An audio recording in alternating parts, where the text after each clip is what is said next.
we are back. This is the Fearless Studio at the Fearless Summit, live on location, Fearless Summit 2024. Our theme is unshakable.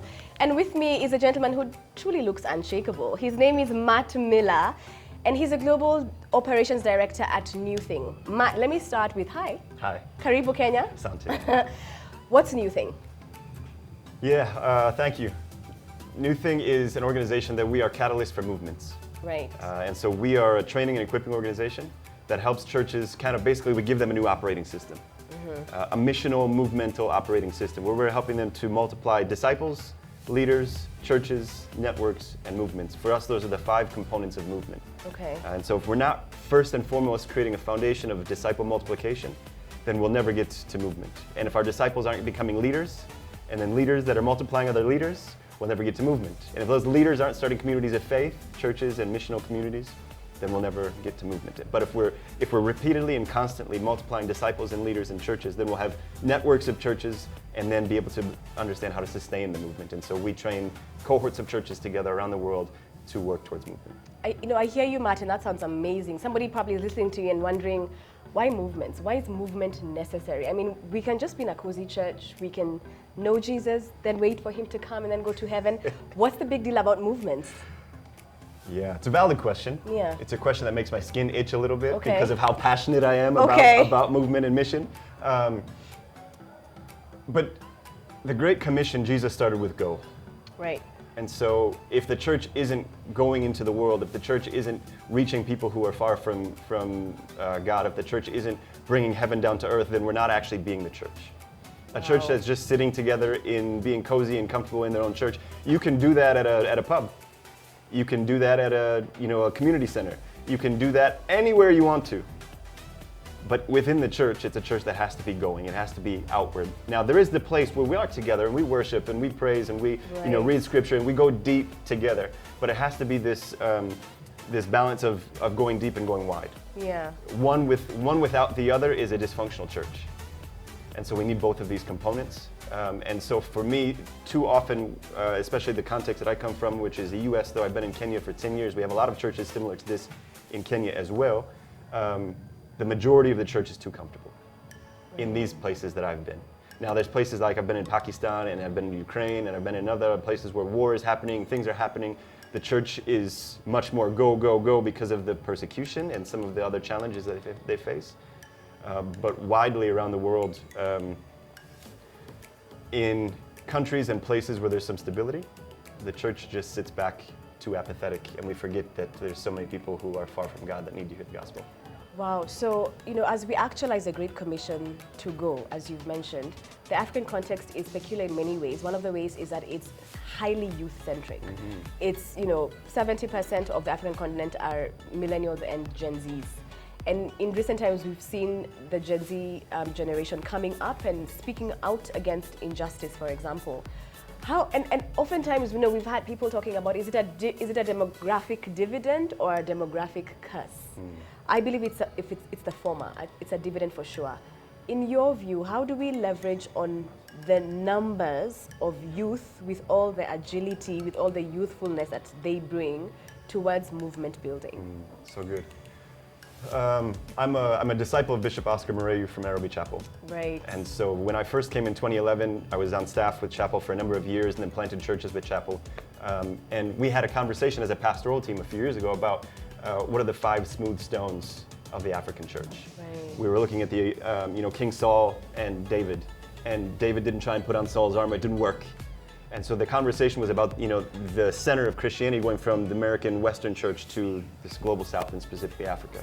Right. So as the African church, what are our smooth stones? What is we disregard the king's armor that doesn't fit? What are these smooth stones? And so one of them was youth. Another one, which I'll add to that, is poverty. And so people usually see them as negative things. But the reality that we have so many youth and we don't have the comfort and convenience of affluence, it enables us to go if we're poor in Kenya, we can be poor anywhere and survive. True. It could be a good thing, but it's at the same time, we have to understand that we could move to places where they have government welfare. So the level of poverty there is still a step up from some of the things that we deal with in some very hard places in the African context. Now it's changing, I understand that. But our youth and the fact that we don't rely on our wealth, every day we have to pray that we're going to have a meal at the end of the day. Our faith is strong as a result of our poverty. Wow. And so these two dynamics are smooth stones for the African church. There was a number of others that we talked about. Those two stuck out in my head really, really firmly. So 50% of the church is 18 years and younger in sub-Saharan Africa, and not just Kenya, all of sub-Saharan Africa. There's places around the world that are literally paying people to come and live there and work there. We were talking about it last night with some friends and my brother and his wife. In villages in Italy, the population is 65 and over, and they're paying people, come here, work here, establish yourself here. And that's where somebody that's 25 years in Kenya is like, there's no jobs for me here. They will pay you to go and work there. And as you're working there, you can start a community of faith in that village, which probably is more atheistic than anything at this point in time, because though they may have a church, they're not, most of them, missional churches. And so the fact that there's the ignorance and the naivety of the youth, which is also a benefit, because they don't know what they don't know. So you tell them to go, okay, great, let's go, let's have an adventure, let's have fun, let's see what happens. Yeah. Whereas somebody who's, my age now, I have our first kid, I'm married, I've been established in a role of, this leadership. For me to drop everything and go is a harder proposition than somebody who hasn't established themselves and is young and is just willing to say, Jesus, send me, here am I. And so I think the fact that the youth is willing and able, and then smart enough to be able to connect and adaptable enough to be able to connect to new cultures, where they say that I think it's the prefrontal cortex, the decision-making component of the brain, it doesn't solidify until about 25. And so younger people tend to be more culturally adaptable and agile than someone who is 40, 50, 60, and they're set in their ways. So they don't go as well into other places. And then just to kind of wrap that up is the power of the majority right now. That young generation is now the generation. The ones who are needing to be listened to, they're finding their voice. Which the historical colonialism stole the voice of the Africans. And it has needed to take a few generations for the Africans to stand up and say, our voice is here, our voice needs to be heard, even if we're talking to the authorities. Because the authorities now, the government and the people who are 55 and older, were the ones who, them and their families were drastically impacted by colonialism. And so they're still thinking colonial mindsets. The youth is thinking African and the next generation of African, which is a different dynamic. The gap between generations is massive in Kenya and sub-Saharan Africa. Matt, before I let you go, we speak to a pastor who's listening to you and saying, okay, I've never had this thing before, I'm curious about it, where can I go to hear more about movement building? Possibly they've been a bit cozy in the outlook of their church and growth and stuff like that. What's available to them and where can they go to hear more? Awesome. The Book of Acts is a great resource. Wow, start from the Book of Acts, folks. When we read the Book of Acts in a way of what would this look like in my context, we can't walk away with it without thinking I need to be on mission. I need to be doing what they're doing. We need to see signs and miracles and wonders. We need to be going into the places. We need to expect the miraculous. We need to expect that God is going to advance His church and grow His church on a daily basis.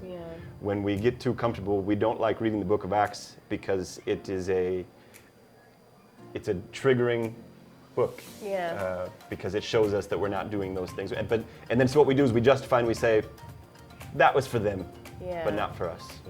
But nowhere does it say that the book is no longer relevant to us. So that's one. Another one, NewThing is an organization that trains churches for movement. And so www.newthing.org, come check us out, look at what we're doing. We've got people all over the world who are representatives and would love to have conversations. Awesome. And there's a number of other organizations similar to NewThing that are working towards movement around the world. Awesome. So Matt, this is your camera. Speak to anybody who's not been at Fearless Summit 2024 or who's never been to any Fearless Summit. What are they missing out and why must they attend next year's Fearless Summit? The Fearless Summit every year does a number of things. One, it brings people from all over the world. All over the world we have representatives. There are people from Sri Lanka, there are people from Egypt, there are people from the US, people from Scotland. They're all over the world. We have people who are sitting here listening and learning, but also speaking. Everybody here is a teacher and a learner.